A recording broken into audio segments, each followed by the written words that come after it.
Damai sejahtera Allah yang melampaui segala akal menyertai hati dan pikiranmu di dalam Kristus Yesus Tuhan kita. Amin. Jemaat Tuhan, di Minggu Trinitatis yang ke-14, setelah Trinitatis pada hari Minggu ini, firman Tuhan diambil dari Markus 1 ayat 40 sampai dengan 45. Markus 1 ayat 40 sampai dengan 45. Saya undang kita untuk membacanya secara berresponsor ya. Markus 1 ayat 40 sampai 45. Saya mulai dari ayat 40. Yesus menyembuhkan seorang yang sakit kusta.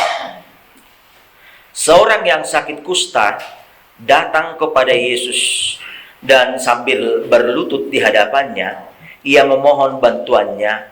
Katanya, "Kalau engkau mau, engkau dapat mentahirkan aku." Maka tergeraklah hatinya oleh belas kasihan. Lalu ia mengulurkan tangannya, menjamah orang itu dan berkata kepadanya, "Aku mau, jadilah engkau tahir."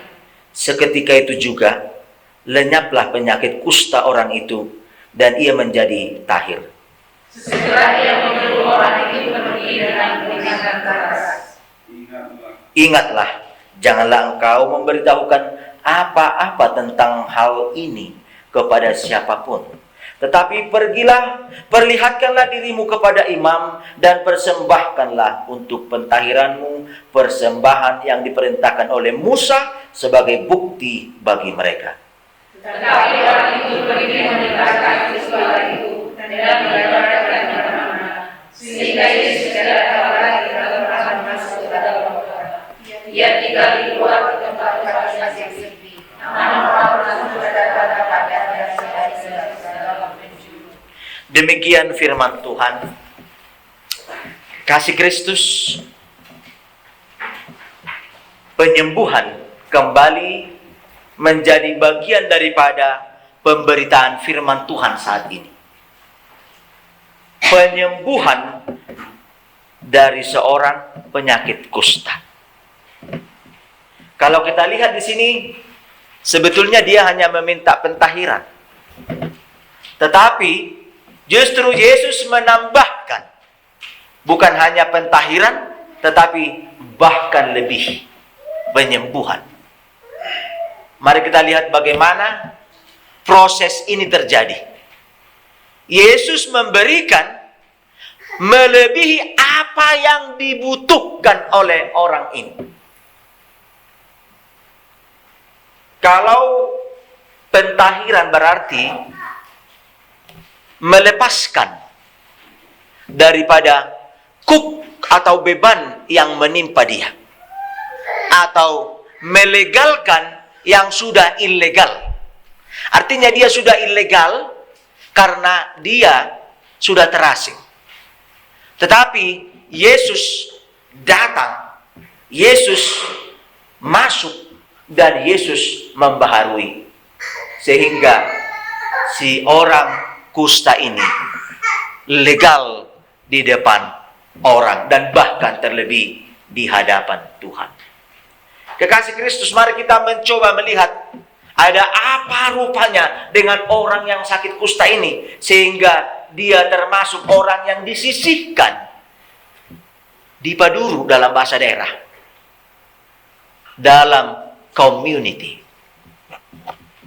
Penyakit kusta menjadi beban yang triple, bukan hanya satu lagi, tetapi 3, melebihi 2. Karena dia menderita fisik, dia menderita sosial, dijauhkan dari masyarakat, dan bahkan menderita spiritual. Sehingga kalau dikatakan leprosy is the most terrible disease. Secara fisik, penyakit kusta menular.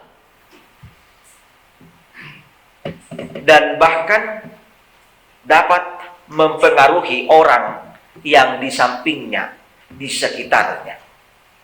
Mungkin kalau bahasa daerah yang disebut dengan ajiturtur. Mungkin masih pernah mendengarkan ajiturtur. Ya. Tetapi ciri daripada penyakit kusta adalah badannya, tubuhnya yang dikenai penyakit itu mulai merah jambu. Dan kemudian akan berubah lambat laun menjadi coklat. Dan bahkan lebih mengena di sekitar muka, sehingga muka menjadi tebal. Dan kalau penyakit itu semakin ganas, maka lambat laun tubuh itu, muka itu akan digerogoti, sehingga bahkan muka itu akan menjadi seperti singa. Mental menjadi kurang dan koma, atau sering kita dengarkan penyakit leprosi menghasilkan MPP, mati pelan-pelan di dalam penderitaan. Demikian dengan penyakit yang diderita oleh orang ini. Dia menderita penyakit kulit dan bahkan penyakit yang menular. Ini dapat kita baca dalam Imamat 13 sampai 14 dalam Perjanjian Lama, bagaimana angkernya atau bagaimana terrible-nya penyakit ini sehingga harus disisihkan, dijauhkan dari masyarakat. Di dalam sosial, dia menerima pengucilan, terasing dan dibuang dari masyarakat. Pakaiannya harus khusus, berwarna hitam, tidak boleh pakai tudung, dan harus memegang sehelai kain untuk menutup bibirnya. Dan sambil berseru-seru mengatakan, kalau ada orang yang lewat, najis, najis. Artinya dia yang najis. Dia juga harus menanggung hujatan daripada orang. Kalau dalam suasana angin tenang, kita hanya dapat berkomunikasi dengan batasan 1 meter. Tetapi kalau sudah ada angin, maka 25 meter menjadi batas daripada antara si penderita dengan orang sehat. Dan secara spiritual, imam membawa orang-orang yang berpenyakit kusta ke gereja, dan imam membawa salib atau apa saja simbol-simbol kematian. Artinya, imam menyelenggarakan acara penguburan kepada mereka yang dikenai penyakit lepra ini kendati masih hidup. Mereka diiring ke gereja dan dilaksanakan acara penguburan kendati si orang penderita itu masih hidup. Dari sini dapat kita lihat bahwa orang yang berpenyakit lepra adalah yang sudah mati kendati masih hidup. Hidup dalam kematian dan mati selagi hidup. Mungkin Bapak Ibu yang pernah tinggal di sekitar Tapanuli Utara atau sekitar Toba masih pernah melihat ada satu gereja yang namanya Huta Salem di Hepata, tempat rehabilitasi orang cacat, yang pada saat sekitar sampai tahun 70-an atau 80-an, bagi mereka yang menderita itu, contohnya di gereja ini, di sebelah kiri ini, di depan, sebelum altar, adalah tempat bagi mereka. Tempat mereka adalah di Huta Salem namanya, dan mereka boleh beribadah, tetapi mereka harus menempati tempat duduk yang terasing. Lalu di seberang sana adalah majelis parhaladu, di sini adalah mereka, dan di situ adalah jemaat. Itulah menandakan bukti-bukti bahwa memang penyakit ini berbahaya kendati pada saat itu sudah ada upaya penyuntikan bagi mereka sehingga penyakit itu tidak menular, tetapi masih ada upaya membatasi mereka dengan situasi daripada penyakit mereka. Kekasih Kristus, inilah bagian daripada si orang yang menderita penyakit lepra itu. Namun, mari kita lihat pada saat ini, apakah kasih Allah itu kepada orang yang menderita, khususnya kepada dia yang menderita penyakit lepra pada saat ini. Salah satu kata kunci yang dapat kita lihat adalah datang kepada Yesus. Berlutut di hadapannya dan memohon bantuannya. Ada 3 kata kunci yang perlu kita lihat, kita kembangkan sebelum kita datang kepada Yesus. Datang kepada Yesus. Apa yang terjadi dengan si orang yang menderita penyakit kusta ini? Dia melepaskan segala atribut-atribut bebannya. Dia tidak peduli lagi apa yang menjadi hukuman baginya, karena dia telah melanggar aturan. Datang kepada Yesus sementara dia berada di dalam penyakit, sementara dia tahu hukum-hukum akan penyakit tersebut. Dia sudah mengosongkan dirinya dengan segala beban-beban yang telah dia pikul selama ini. Dia datang kepada Yesus. Dia berbalik dari segala pergumulan dan penderitaannya. Dia tidak mau lagi senantiasa dibebani dengan penyakit itu. Dia datang kepada Yesus. Lalu kedatangannya tidak hanya datang begitu saja, tetapi kedatangannya ditindaklanjuti dengan action. Berlutut di hadapannya. Surrender, berserah, menyerahkan segala yang ada di dalam hidupnya, atau dengan mengatakan dalam hatinya, Tuhan, ku serahkan seluruh hidupku kepadamu. Aku tidak sanggup lagi, aku tidak tahan lagi, aku tidak kuat lagi, hanya kepadamu. Hanya Kau yang dapat memampukan aku untuk menerima pembaharuan itu. Iman percayanya memampukan dia datang berlutut kepada Yesus. Iman percayanya memampukan dia untuk melihat, berpengharapan akan suatu perubahan dan pembaharuan dalam hidupnya. Dan yang ketiga, kalau kita lihat, memohon bantuannya. Artinya, di dalam tindakan yang dilakukannya ada juga usaha.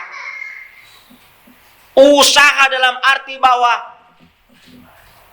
terjadinya interaksi adalah karena aksi dan reaksi. Aksi yang dilakukan oleh si kusta ini, si penderita kusta ini, reaksi yang dia minta dari Yesus, dan iman percayanya percaya mengatakan akan ada interaksi, yaitu dengan mengatakan, jikalau kau mau, engkau dapat mentahirkan aku. Mololomoro am bau-bau mudah lehono mudo hamalu mutuau. Kasih Yesus. Yesus tidak menjauhi, tetapi mengerti kebutuhan manusia akan pengampunan. Ini yang perlu kita lihat dari interaksi antara si penderita dengan Yesus. Penderita datang dengan perfect confidence, percaya diri, berani mengambil resiko, rela dan bertaruh akan sebuah arti daripada pengharapan. Perfect humility. Dia bukan meminta penyembuhan, tetapi dia meminta pembersihan, cleanse. Dia datang dengan humble heart kepada Yesus. Yang ketiga adalah perfect reverence. Dia menyerahkan sepenuhnya hidupnya menjadi tempat menerima Yesus. Dengan feeling, dengan action, menyaksikan Tuhan dalam hidupnya. Dia mau diampuni. Dia mau berdamai dengan Kristus. Kasih Kristus. Apa yang terjadi juga pada diri Yesus.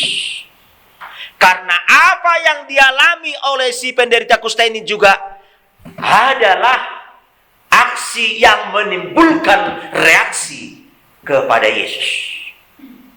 Yesus juga mengalami hal yang sama. Sebagaimana si penderita kusta menghadapi tantangan fisik sosial untuk datang kepada Yesus, demikian juga tantangan kepada Yesus.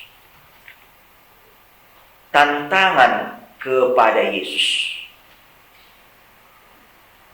Yesus tahu akan resiko daripada apa yang diperbuatnya. Dia melanggar aturan sosial, aturan agama. Dan mungkin lebih fatal lagi, mungkin Yesus bisa terinfeksi penyakit menular itu. Namun Yesus memberikan obligasi yang terbaik dalam hidup, yaitu help, menolong. Yesus tidak takut, Yesus tidak malu, Yesus tidak jijik dengan penyakit itu. Yesus tidak terpengaruh dengan aturan dan hukum-hukum itu. Tetapi Yesus mau mempengaruhi aturan dan hukum itu dengan suatu kata, jadilah engkau tahir. Kekasih Kristus, ini jugalah menjadi tantangan kedatangan kita kepada Yesus. Apakah kita menjadi bagian orang yang dipengaruhi atau bagian yang mempengaruhi? Dua contoh yang sering kita lihat di dalam mempengaruhi dan dipengaruhi. Kalau sebutan yang mengatakan janganlah seperti bunglon. Bunglon yang kemanapun dia berpindah dari pohon yang hijau masuk ke pohon yang kuning, dia akan menjadi kuning. Dari pohon yang kuning kepada pohon yang agak coklat, dia akan menjadi coklat. Dia tidak mempengaruhi, tetapi dia dipengaruhi. Yesus melakukan pembaharuan, mempengaruhi kehidupan daripada si orang penderita itu, tetapi juga efek daripada pengaruh yang dilakukan Yesus mendapatkan suatu pembaharuan, baik bagi aturan, baik bagi hukum, terutama pembaharuan bagi musuh-musuh Yesus. Itu dapat kita lihat kalau dikatakan nanti di badan ayat berikutnya, pergilah kepada imam. Artinya dengan memakai orang ini, dengan memakai pertobatan daripada orang ini, pembaharuan daripada orang ini, dengan menerima mukjizat yang dilakukan Yesus kepada orang ini diharapkan menjadi saksi-saksi dalam pemberitaan kesembuhan, keselamatan yang dilakukan oleh Kristus. Kasih Kristus, pertanyaan bagi kita, apakah tantangan yang menghambat kita datang kepada Yesus? Tantangan yang membuat kita lemah sehingga kita tidak berdaya, loyo datang kepada Yesus. Apakah tantangan itu? Banyak sekali tantangan itu dengan hidup yang sifatnya menunggu, wait. Benar sekali perkataan don't wait till tomorrow what you can do today. Hidup tunggu, hidup yang ragu-ragu. Mungkin dalam bahasa daerah sering kita jolo mardame manasida asaroau. Jolo mardame manasida asaroau. Tunggu damailah, berdamailah mereka supaya aku datang. Emangnya dia itu juru selamat atau yang perlu diselamatkan? Kita adalah orang yang diselamatkan dan diselamatkan senantiasa oleh Yesus Kristus. Jadi jangan tunggu dulu perdamaian, tetapi menjadilah orang yang hidup di dalam perdamaian itu. Dan bahkan sebagaimana orang yang ini dikatakan menjadi pendamailah di tengah kekisruhan, di tengah keributan. Bukan menjadi pembuat kisruh di tengah perdamaian.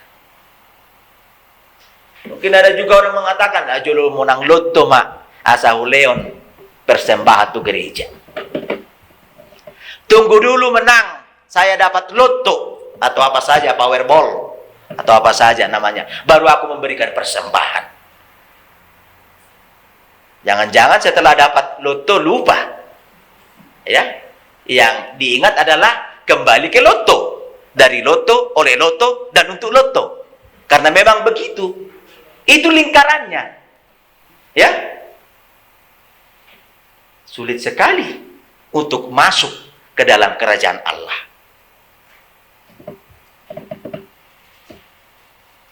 Mungkin bisa juga mengatakan, dulu dapat gereja man, asa roa tu gereja. Nah, seolah-olah ada balen. Tuhan, aku mau datang ke gereja kalau engkau sudah kasih aku kerja, begitu. Kasih Kristus banyak sekali menjadi tantangan masuk ke dalam kerajaan surga. Tetapi melalui firman pada saat ini kita diajak resiko untuk mengikut Kristus. Sebagaimana Yesus di sini mengatakan, aku mau. Kemauan daripada Yesus pada saat ini untuk memberikan pentahiran memampukan dia mau dan mampu untuk menolong. 1 Korintus 13 itu kasih. Walaupun aku mengatakan aku kasih, aku begini, aku begitu, tetapi kalau no actionnya, itu sama dengan seperti dikatakan gong yang gemerincing. Kita menolong karena telah lebih dahulu kita ditolong. Sebagaimana Yesus pada saat ini, dia menyentuh yang tidak dapat disentuh. He touched the untouchable by grace.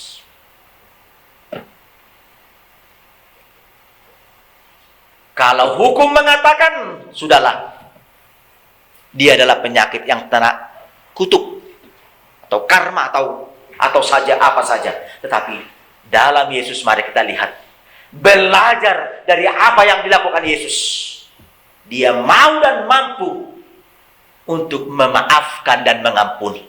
Dia tidak mengingat walaupun sebutan adalah penyakit kutuk, penyakit ini, penyakit itu, tetapi Yesus mau menolong. Ini menjadi sesuatu yang sangat berharga dalam kehidupan kita untuk menerima mujizat Allah. Menerima mujizat Allah adalah kita mau dan mampu untuk 3F. Forget, forgive, dan for love. Forget, memaafkan. Melupakan. Kemampuan kita melupakan pergumulan atau persoalan, perseteruan, permasalahan kita di tengah keluarga kita, di tengah persekutuan kita, di tengah pekerjaan kita, memampukan kita untuk forgive. Kalau kita tidak mampu untuk memforget, melupakan kelemahan-kelemahan, kekurangan kita, atau kelemahan-kekurangan orang lain, bagaimana kita untuk memaafkan mereka? Yesus mengatakan, ampunilah mereka, sebab mereka tidak tahu apa yang diperbuat. Melebihi daripada forget. Karena apa? Hidup Yesus adalah for love. Hidup untuk kasih, dan kasih untuk hidup. Inilah menjadi kesembuhan bagi kita menerima pembaharuan daripada Yesus. Kemampuan bagi kita untuk mengalami mujizat daripada Allah di tengah kehidupan. Dan yang ketiga, mari kita lihat dalam nats ini. Kenapa Yesus melarang? Yesus melarang si orang kusta ini, jangan beritahu kepada orang-orang, tetapi pergilah kepada imam.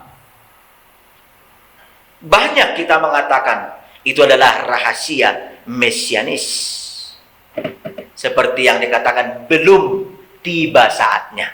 Kerajaan Allah belum tiba. Tetapi mari kita melihat, Yesus juga berdisiplin. Seperti dalam proses yang dilakukannya, akan terjadi waktu yang ditentukan. Belum tiba saatnya. Semua kita mengatakan bahwa memang puncak daripada kuasa, mukjizat, tanda-tanda yang dilakukan oleh Yesus adalah di kayu salib.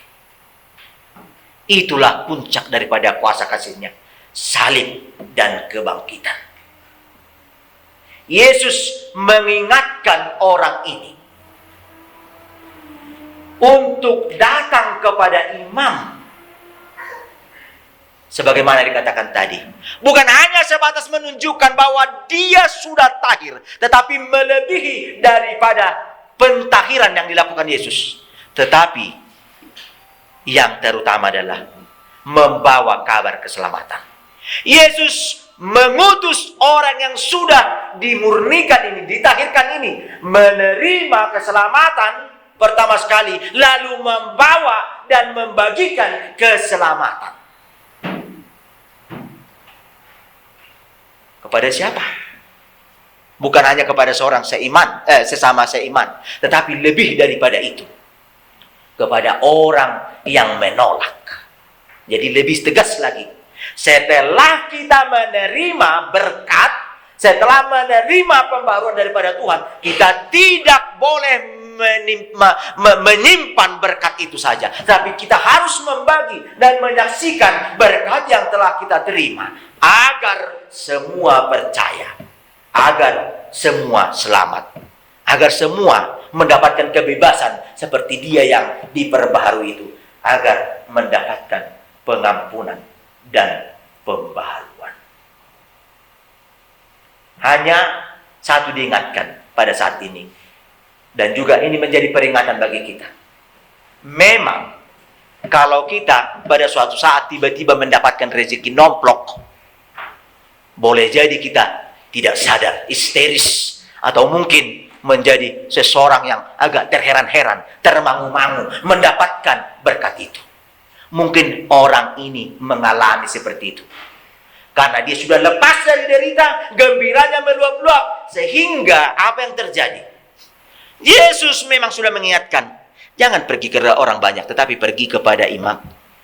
Artinya sudah diingatkan, awas, engkau dengan berkat yang kau terima bisa menjadi lupa diri. Engkau dengan berkat yang sudah kau terima bisa menjadi sombong rohani. Engkau boleh dengan berkat itu menjadi memutarbalikkan fakta. Dan betul, si orang ini memberitahukannya kepada orang banyak. Apa yang terjadi dengan itu?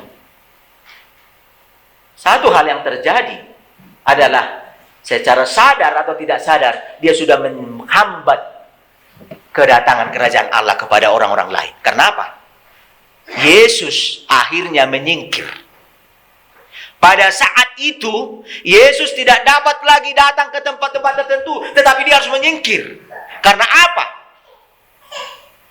Situasi yang tidak mengizinkan, karena ada pro dan kontra. Kaum Farisi, kaum imam-imam berupaya untuk menangkap Yesus dengan jebakan untuk menghukum dia. Sehingga pada saat itu, Yesus mengambil kebijakan, keluar dulu ke tempat yang sunyi, baru kemudian memberitakan firman. Tetapi apapun yang disampaikan oleh orang ini sudah menjadi berita yang sangat besar. Kekasih Kristus, hal seperti yang dialami oleh si penderita ini bisa terjadi di tengah kehidupan kita. Artinya melalui peringatan tadi, jangan lupa diri, jangan menjadi sombong rohani, dan jangan memutarbalikkan fakta. Seolah-olah dapat kita lihat di sini bahwa dia sudah menggantikan ketokohan Yesus. Kan karena aku. Iya. Ini bisa terjadi di tengah kehidupan. Boleh mengganti tokoh Yesus menjadi tokoh yang melengkapi, bukan menjadi tokoh sentral.